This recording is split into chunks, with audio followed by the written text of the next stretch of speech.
सुरगाणा तालुक्यातील पिळूकपाडा या गावामध्ये गूळ, मोहफूल, नवसागर यांचा गावठी दारू धंदा जोरात चालू असल्यामुळे पिळूकपाडा या गावामध्ये काही वर्ष दारू बंद व चालू होत असल्यामुळे गावातील सर्व नागरिकांनी एकत्र जमून दारूबंदी करण्याचा निर्णय घेतलाय। कारण पिळूकपाडा गावामध्ये दारूमुळे काही तरुणांचे संसार उद्ध्वस्त झाले असल्यामुळे सर्व गावकरी व महिला मंडळ यांनी मारुती मंदिरात जमून दारूबंदीचा निर्णय घेतला।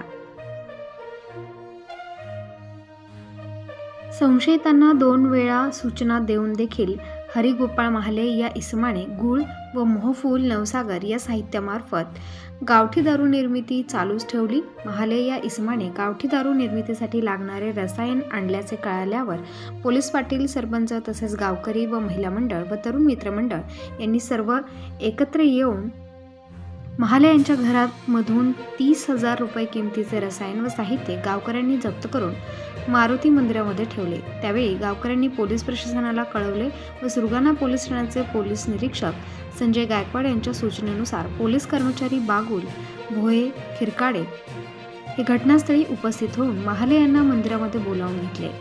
त्यावेळी गावकऱ्यांनी माल व साहित्य पोलिसांच्या ताब्यात दिले। सुरगाणा पोलिसात गुन्हा दाखल झाला असून पोलीस निरीक्षक संजय गायकवाड यांच्या आदेशानुसार पुढील तपास भोये हे करत आहेत। प्रबंधभूमी महाराष्ट्रासाठी प्रकाश बागुल, कळवण।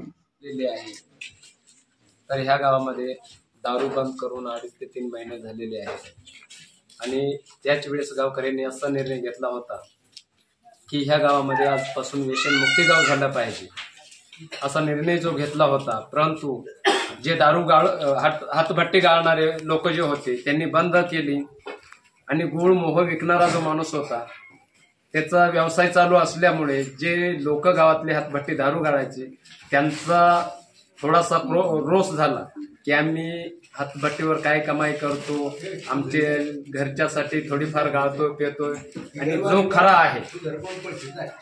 जो खरा विषय आहे तो गूळ मोह विकण्याचं हे बंदी झालं पाहिजे, म्हणजे गावात जणू करून यापुढे दारू चालू होणार नाही असा ह्या गावाच्या लोकांनी एक संदेश घेतला आणि एक विचारात येऊन सगळ्या गावकऱ्यांनी, महिला मंडळ, तरुण वर्ग अशा लोकांनी प्रतिसाद देऊन आणि त्या माणसाला, त्या दुकानदाराला इथं बोलवून त्याला 1-2 वेळा इंटिमेशन दिलं।